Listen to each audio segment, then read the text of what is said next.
Jeff, on our last episode, we talked about financial planning and risk management in retirement.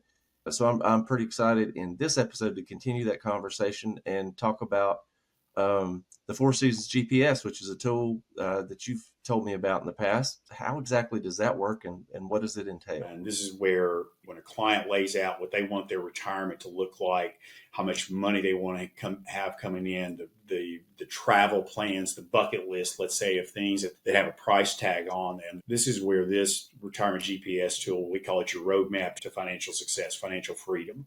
And it's a lot of fun. It is an interactive tool that we use with our clients. And so it's the live dynamic tool that once we have that data, as the client lays out, how much money do you have? Where is that money located? How is it invested?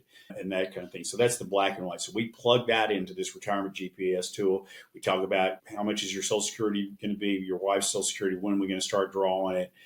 All that data that's there. Do they have a pension plan? Do they not?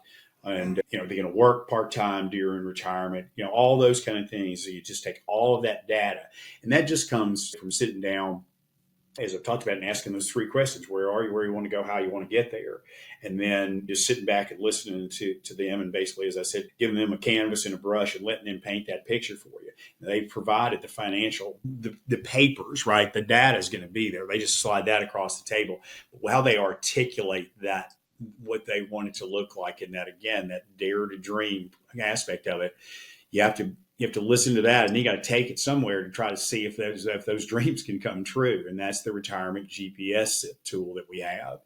And so when we're sitting in this room that we're recording in right now, we put this up on a big screen right here, and we say, okay, we think about it in today's dollars. We need to have X number of dollars coming in during our retirement. Here's what we think our basic needs are in retirement. Let's say that's, pick a number, doesn't matter. Say it's $60,000 a year. So you plug that in.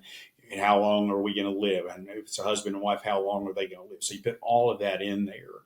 And then, do we want to have a bucket list? Let's say, do you want to have a travel plan, and you want to do that for the first 10 or 15 years for a couple 60, 65 retired. When we start plugging this data in and it starts spitting data out, we're looking at real market performance, whether it be stock market, bond market, internationals, small companies, large companies, real estate. All of those things are in the data that we have. We've got that data going back to 1926 coming forward.